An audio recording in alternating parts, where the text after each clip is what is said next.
Hello, everyone, and welcome to another episode of Common Sense with Dr. Ben Carson. I'm your host, Ben Carson. And today we're speaking to Dr. Stan Goldfarb.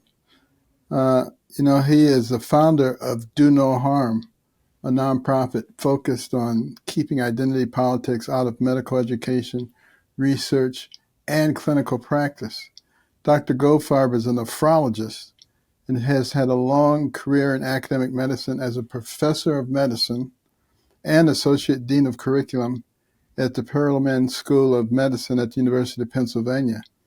He has published numerous scientific articles, as well as published in periodicals like the Wall Street Journal, the Free Press, and the City Journal.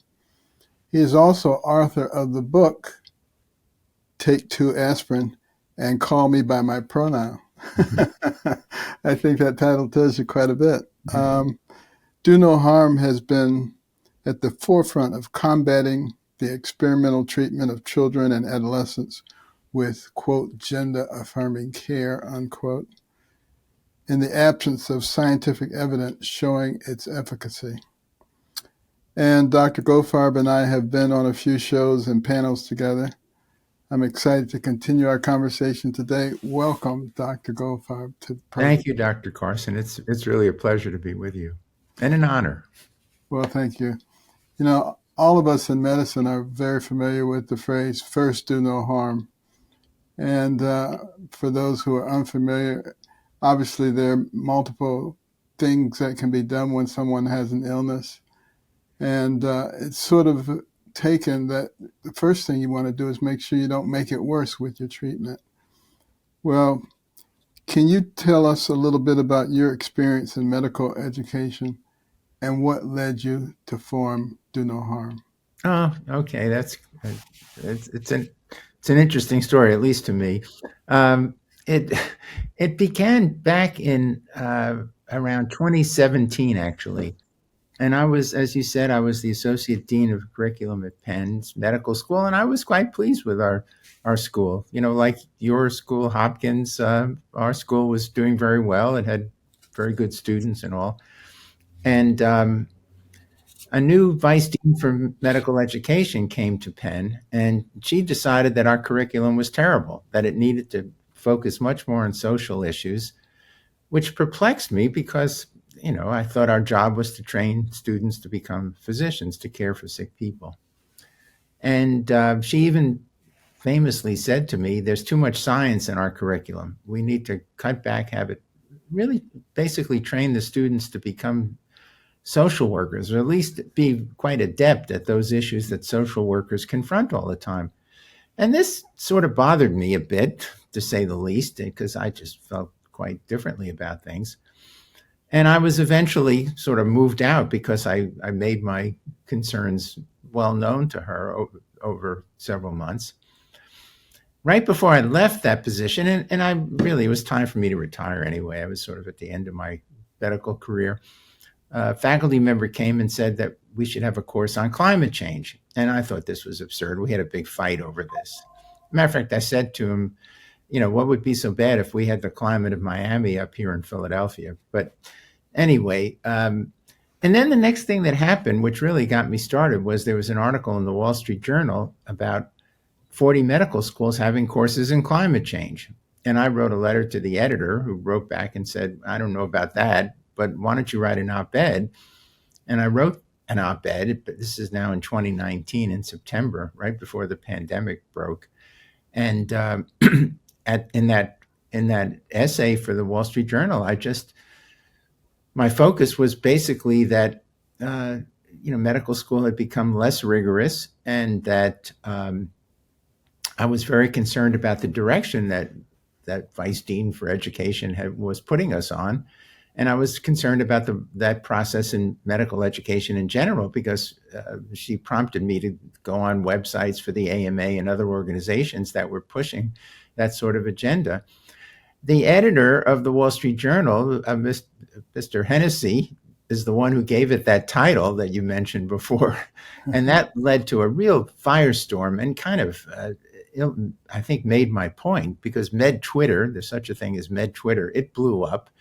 And everybody on it objected to the fact that I was criticizing this push for social issues in medical education. And as a matter of fact, a few days later, the Wall Street Journal had an editorial that they said, I guess he was right, because my school denounced me in the Philadelphia Inquirer, for example. So it really suggested that I had kind of picked the top off a lesion and revealed all the problems that were underneath. And and that's really got me started. So then I wrote the book, and then I decided I need to do something about these issues, and that's when we started Do No Harm. It's actually, this is our third anniversary of this week. April 2022 is when we began.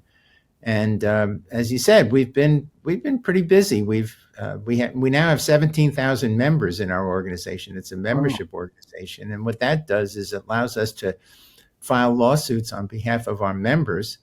And we've taken on some big players. We sued the federal government, actually, because starting back in 2022, there was a rule in Medicare that physicians had to have an anti-racism protocol in their practice in order to get extra payments from Medicare. So immediately they were starting down a path of separating people out based on their race rather than on their medical issues or the things that really are important in medical care. And we've sued Pfizer. They had a program where they excluded whites and Asians from participating in a very rich program that they had. And again, this is all illegal, these kinds of racial issues. And we followed on the footsteps of Ed Blum, who was the mastermind behind the Students for Fair Admission versus Harvard and North Carolina. As a matter of fact, Bloom is one of our board members, and so we've pursued that approach, and as well as a legislative approach. We have passed laws or helped pass laws in multiple states around the country, 26 states now, where we've fought against discriminatory practices in healthcare, as well as this gender affirming care issue in children. Well, for some reason, it seems like many on the left have completely forsaken the concepts that Dr. King and others march for a colorblind society where we judge people on their character and not their skin color. And, it's something that I'm particularly sensitive to as a neurosurgeon, because not as a black neurosurgeon, but as a neurosurgeon.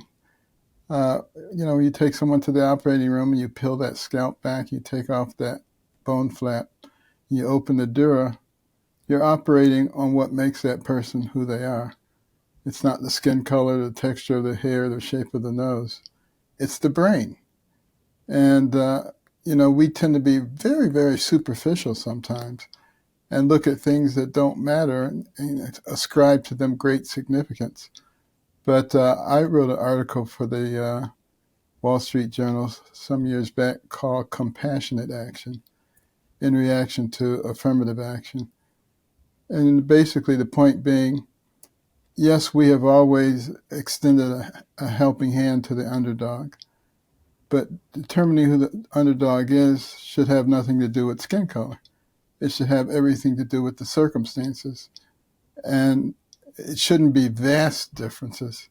It should be minor differences. So if my son, I use that example, if my son is applying to Yale or Harvard and has a 4.0 and 1,600 SATs, and there's also a kid from Appalachia whose father got killed in the coal mines and he's been working since he was 12, and he has a 3.9 grade point average and 1,560 SATs.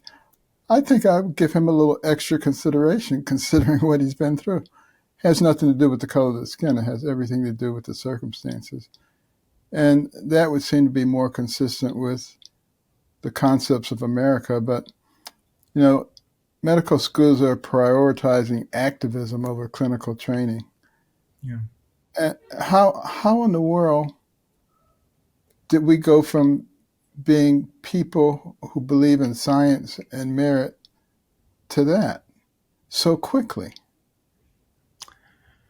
Yeah, I think what you said just now about wanting to give people a leg up, I think was a motivating force. Certainly, it was in the affirmative action era when there really was, pretty good, strong evidence of discrimination and the need to remedy that. And that was, back in the we're going back many years, but nonetheless, it was a real phenomenon, and I think there was a motivation by many people in academic medicine to try to do something about it. So what started out as a legitimate effort to sort of make sure that there was fairness in the medical school admission process then mutated into a situation where suddenly now we needed to have quotas in medical school admission, and we needed to and not have students that were of really close performance, close academic performance, but have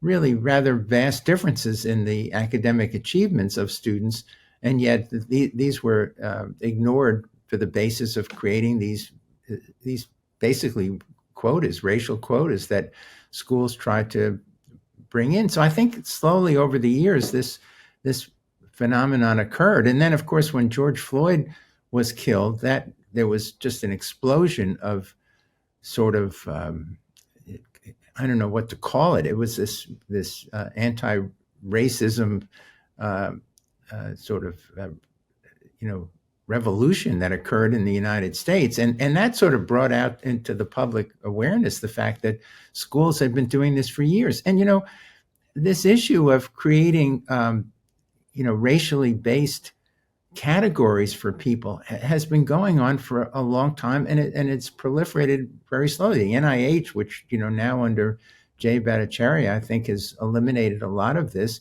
had just multiple programs where they were just treating people differently on the basis of race. And Absolutely. I have to say the thing that has bothered me the most about all this, and this is I'm very sincere about this, is the fact that um, some of my colleagues, who my black colleagues at Penn, were the most talented physicians I had ever knew, that I relied on when I was practicing for their advice, and this whole process just undermines their achievements. And I've heard that Uh, from a lot of very successful black physicians and others and Absolutely. legislators and all, how much they resent it, and I resented it as well. To me, it just didn't matter. If I had a neurologic problem in a child, I'd want Ben Carson to do it. I don't care what you look like, and I think that's the case. As a matter of fact, I have to say I did write about you in my book because I used you as an example of some of the physicians that had gained prominence over the years, sort of arguing against the fact that medicine was basically a racist sort of or activity, because people like yourself and others, Jerry Thompson, who was the president of the American Board of Internal Medicine, and other very prominent black physicians that were leaders of medicine over the last 40 or 50 years, this undermined their achievements, and it suggested that medicine was an incredibly racist profession, Quite which I true. just felt was not true. Well, when I was in medical school at the University of Michigan, uh, and this, it was a long time ago, decades ago, but many of the black students were accepted, for the quota system. They had to have a certain number, and they weren't necessarily well prepared. Now, there were some who were extremely well prepared. I look at someone like Keith Black, who is the chief of neurosurgery at Cedars-Sinai. He was a couple of classes behind me, but he graduated number one in his class.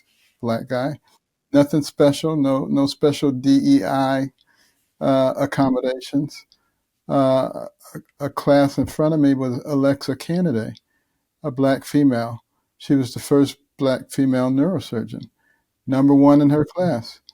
Had nothing to do with any special accommodations because she was black. They were very good, just like anybody else can be very good. On the other hand, there were other students who struggled enormously, and many of them flunked out. Not because they weren't smart, it's because they weren't prepared.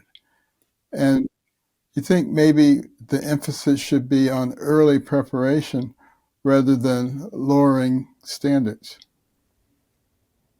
Yeah, I know this is a theme I've heard you express in the past, and it's absolutely correct, and really the issue here. And it's the problem. It's hard to catch up once you're that far behind. Um, and I think that's really the key to this. It's always the key to all the problems of American society is education, whether it be Right. proper education in civics or proper education in math and science. It's always the issue, and it's always the solution is to improve the educational system. And I also must say that I have said over and over again that I certainly agree with you that if you have two individuals, one of whom has been really denied opportunity and the other one hasn't, and they're of equal ability, uh, giving a hand to the one who's been denied opportunity makes sense. But the other problem in healthcare, of course, is that there's a third person in this relationship, and that's the patient.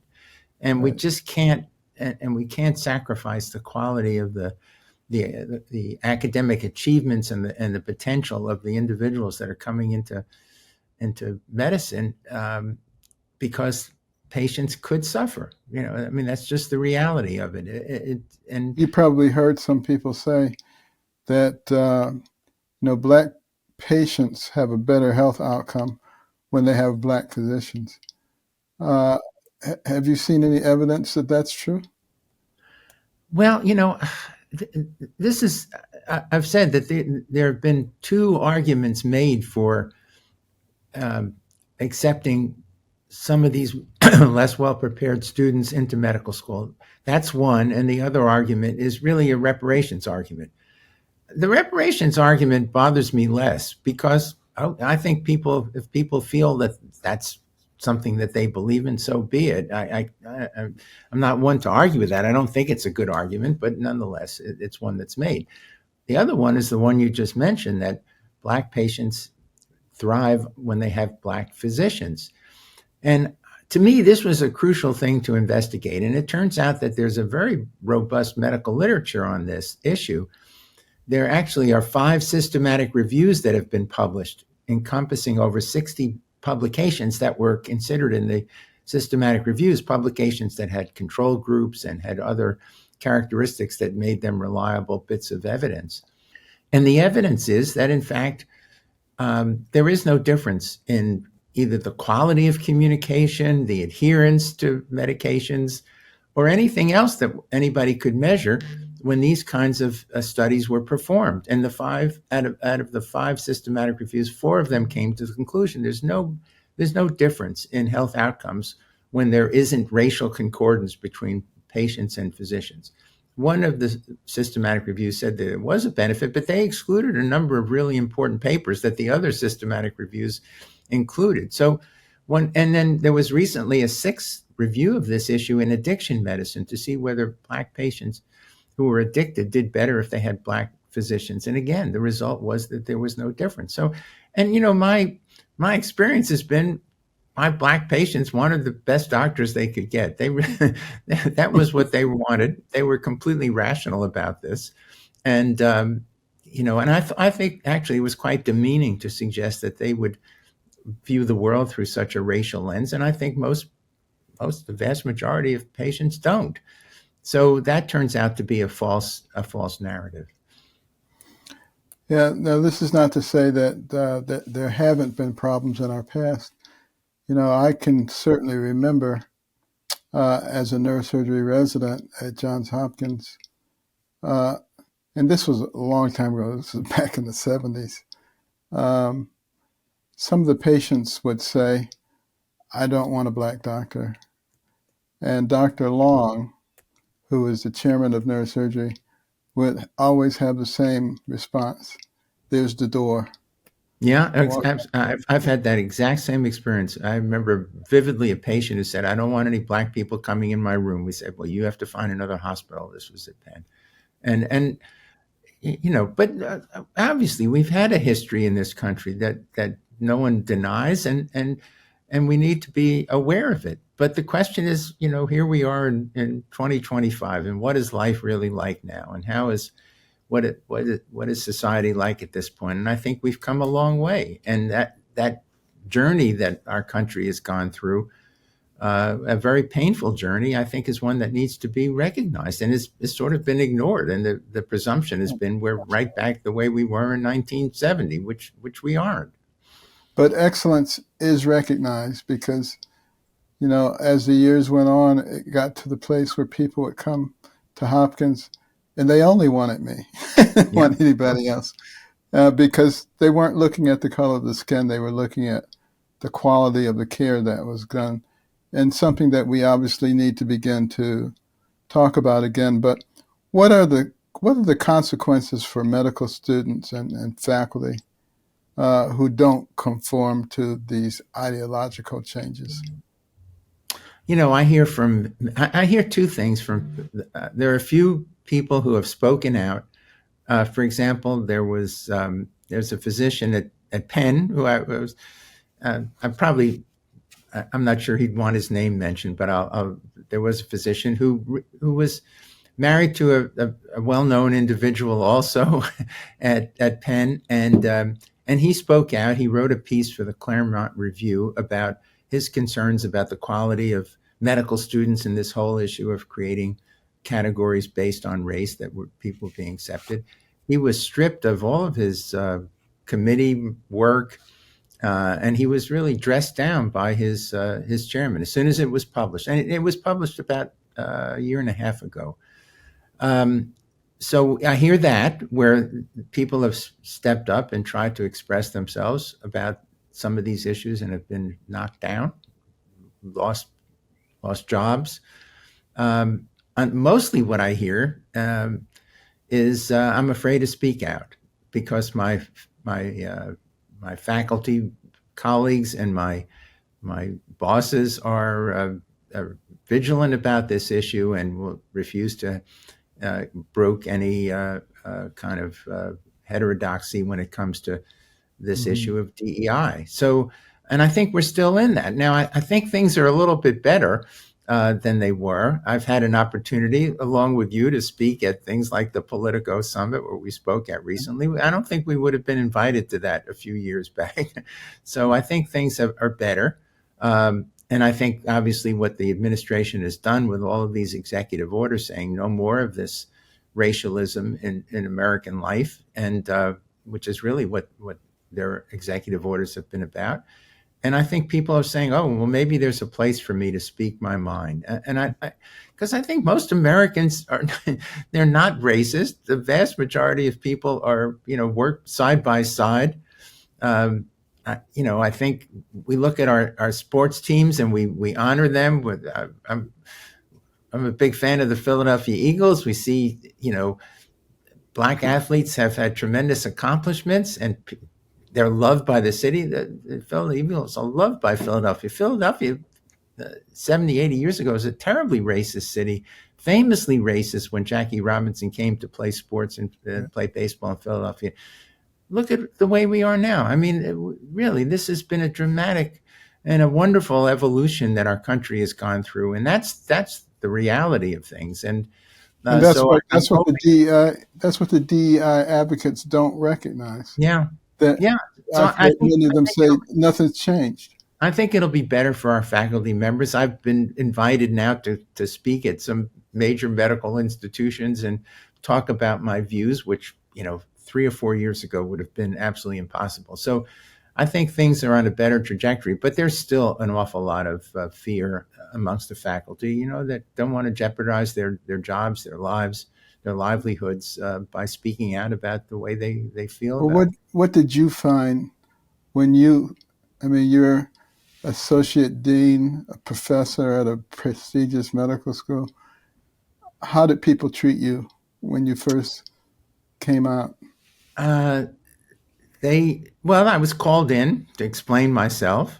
How dare I speak out about these things? And I just pointed out that I thought people had a right to speak their minds as long as they don't, they're not cruel or harsh but try to describe reality. I was denounced by my chairman of medicine, who wrote an a email out to the entire faculty that my racist comments were not acceptable. There was, I really, all I had done was describe what was in the medical literature. I hadn't made it even judgments about it. I just simply said, this is what the data tell us about performance and about outcomes. And but fortunately, I was at the end of my career, and I had very little to risk here.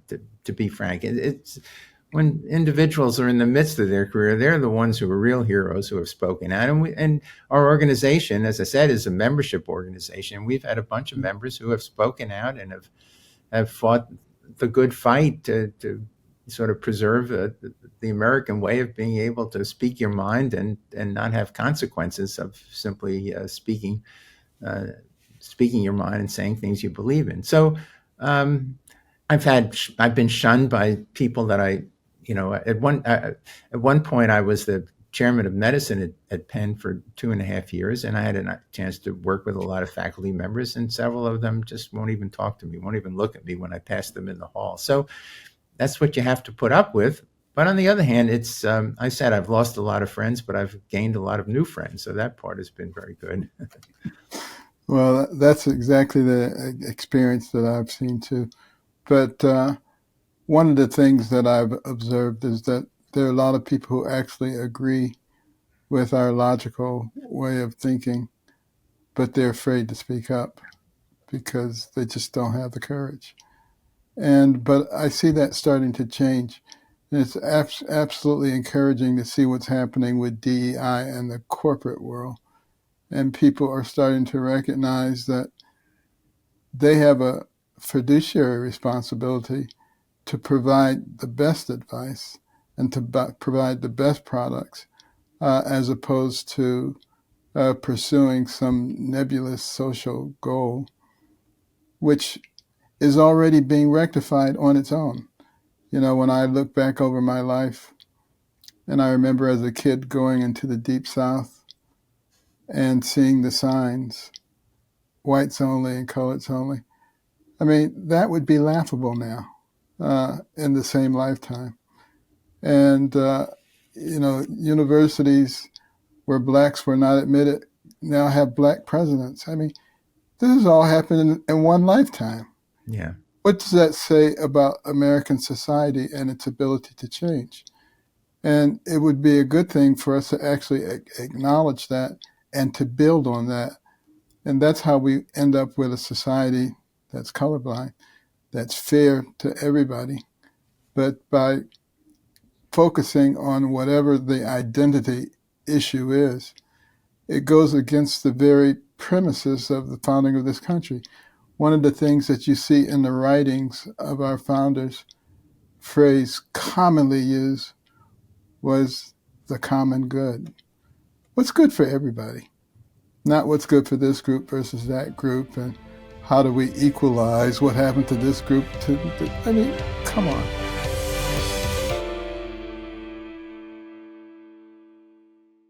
What are some of the reforms that you would like to see to restore medical education to its proper focus? Yeah, what I wrote in there is we need to go back to the future. I think there was a time when the view was that the purpose of medical school was to train people to care for sick patients and to also prepare students better to deal with new developments. And I think that's really, they've kind of lost their way with that. And I also think, obviously, that merit has to be the basis for selection to medical school, and assessment has to be much stronger than it is right now. So, for example, in order to qualify for residency, like neurosurgery residencies in years past, where there's a tremendous demand for positions, but very few opportunities for people to train in these highly specialized areas. One of the ways that it was determined who was really qualified to take on these very difficult intellectual kinds of pursuits was scores on standardized exams as well as grades in medical school. But Mhm. what's happened now is that there are virtually no grades in medical school. It's all pass fail in the preclinical years. And this is like a national phenomenon. I actually fought against it when I was at Penn, but I lost that battle. Um, and the students demanded it. And the faculty also demanded it because they wanted to be seen as friendly and close with the students and not in some sort of power relationship with students.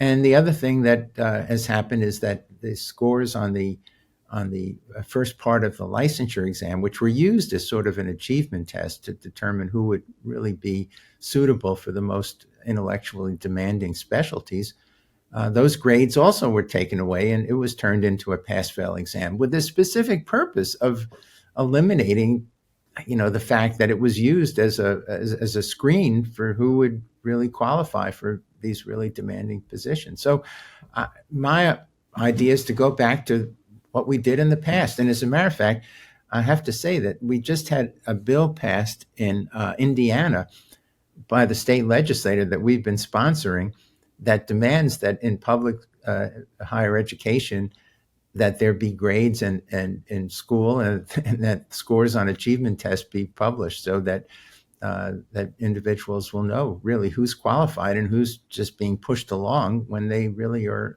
as you said, unprepared and really have been struggling through their academic activities.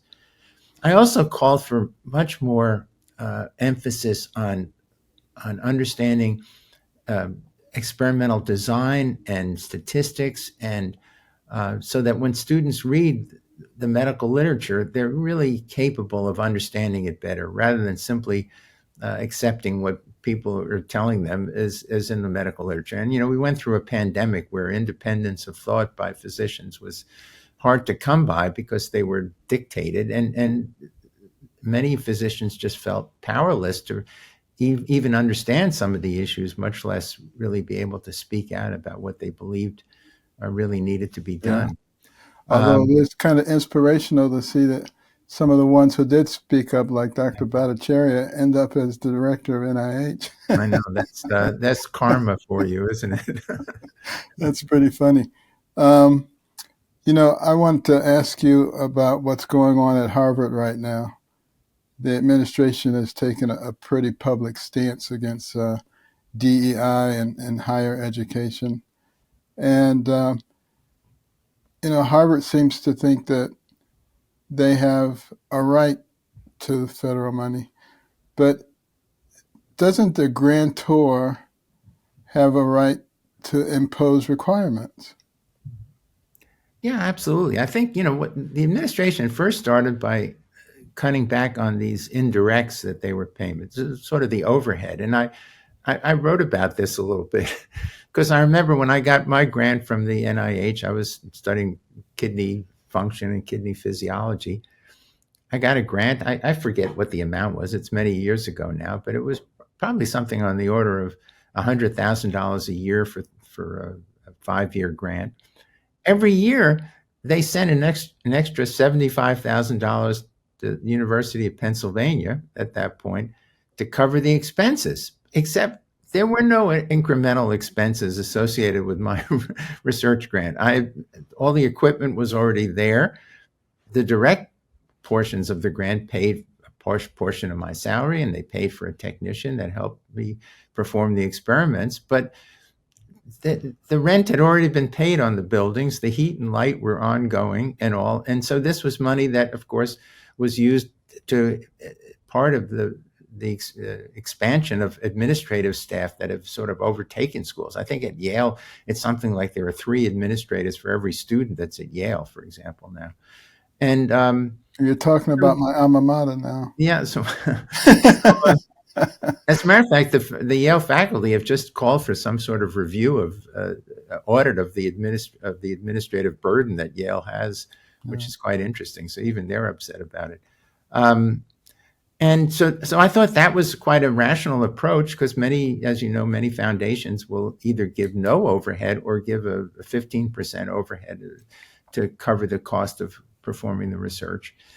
and it was really getting crazy. I think at Scripps Clinic they were getting a 90% overhead. So if they got $1 million grant, they'd get $900,000 to run the grant on Right. top of the $1 million that was to actually fund the actual Exactly. research itself. So this became really sort of a racket, to tell you the truth. And Which most people would understand if they knew.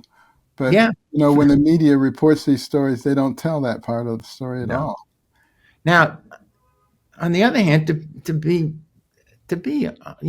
honest about it, I think cutting back on some of the research, which is which is quite good, is a way of sort of punishing the university. I'm not sure that was the wisest thing to do. They've published some of the grants that have been shut down, and the vast majority of them are ridiculous grants that are studying behavioral kinds of things that really don't belong in an NIH portfolio. NIH portfolio ought to be, hard science that really focuses on treating human disease, and not social science. There is a role for social science, not at the NIH though. So a lot of what they've cut back really makes sense. Occasionally, I think they've cut back. They've cut some of the meat off the bone, not just the fat. But these schools have been so arrogant about their positions, and they really have created a very unpleasant atmosphere at Harvard for Jewish students. There was an excellent piece in the Wall Street Journal this past week by Ruth Weiss, who's an eminent professor of Jewish studies at Harvard, talking about how it's really become just an incredibly inhospitable place for the Jewish students, and that was the impetus that the administration was working on to sort of sanction Harvard over the fact that anti-Semitism has become rife on campus, and they really have done very little about it. So in that sense, what other levers does the administration have to really produce change when change is needed? So I think Harvard has brought this upon themselves. They've been incredibly arrogant about things. And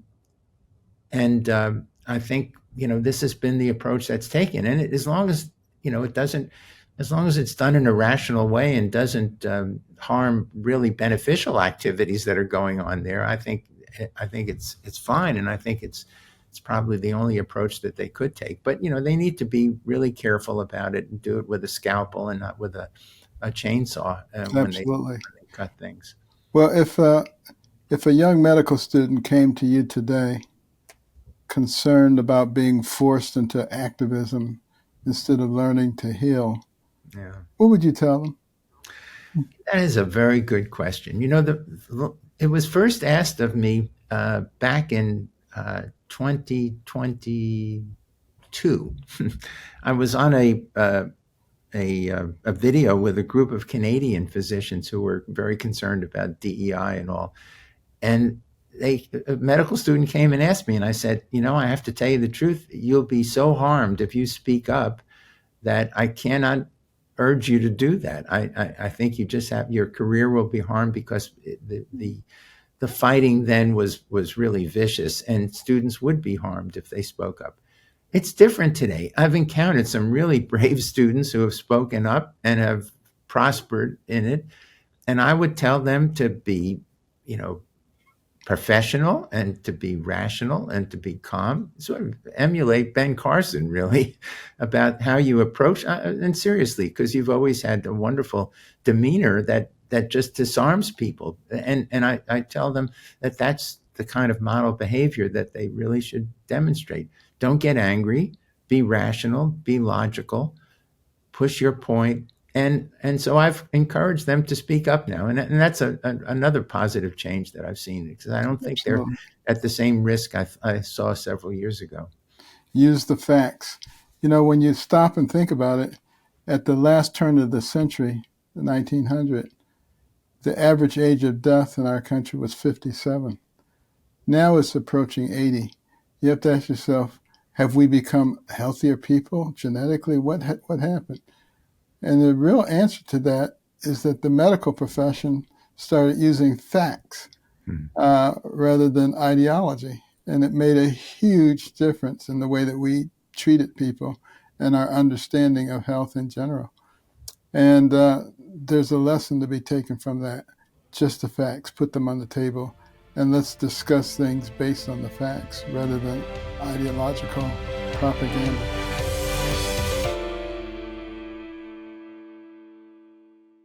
Dr. Goldfarb, looking back on your career in medicine and now as an advocate for reform, what motivates you to keep speaking out even in the face of criticism?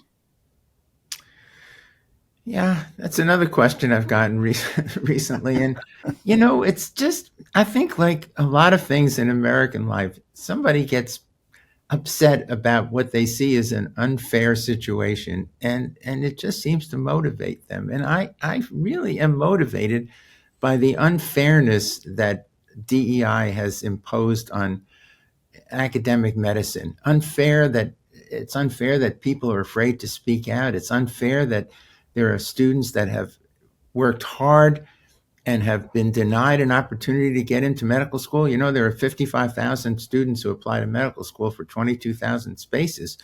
So if someone gets in and they really don't deserve to get that spot, someone is hurt by it. And then it bothers me that, a profession where I always felt that, always was taught that, what was most important was the patient, what you did for the patient, how you treated the patient, how you made sure that the patient got the best care possible.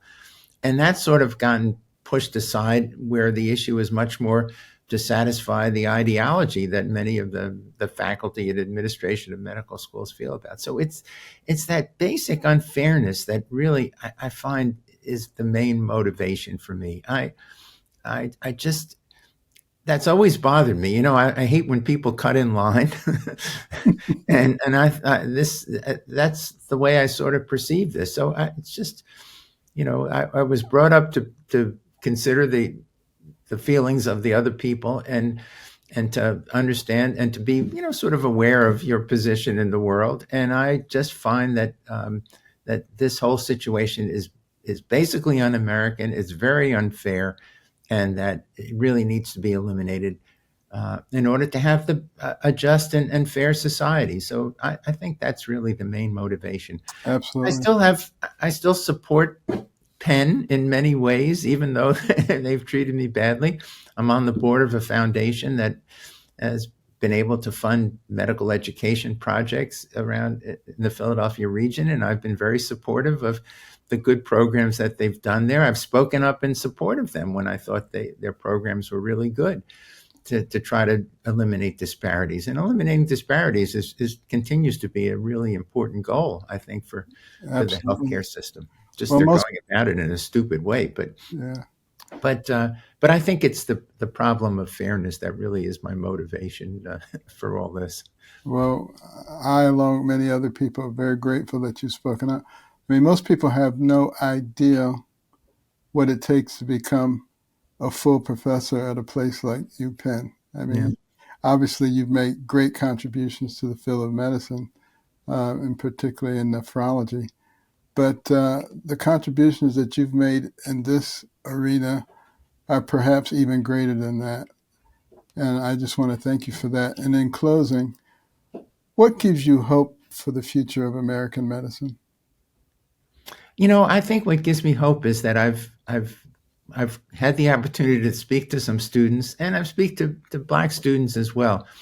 And I've encountered many of them who feel exactly the same way. They want it to be fair. They want it to be based on merit. And I think that I've seen this more and more in the medical students that I've encountered. I think the idea that the young are going to be even more committed to DEI, I think, isn't true. There may be a portion of this upcoming generation that feels that way, but there are plenty who really feel that the colorblind society continues to be their hope and goal for American life. So I'm very encouraged by those kinds of students, and by the faculty members that have now started to speak out, feeling the same way.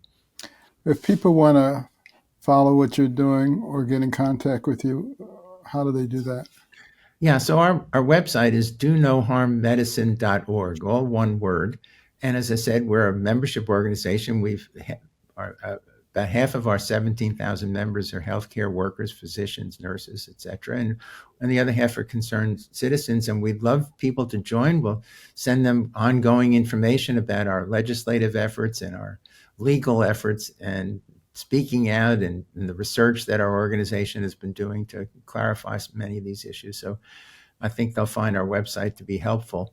We didn't get a chance to talk about the gender affirming care issue, but that's another one that we've taken on. I think that's another kind of example of identity politics. So that there's also lots of information about that We'll and have help to, you parents.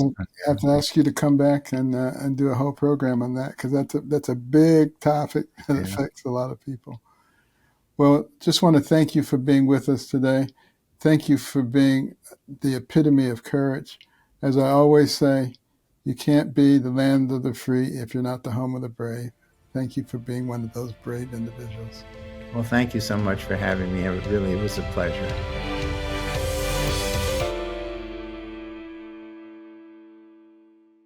Well, we're back, and that was a powerful conversation with Dr. Stanley Goldfarb.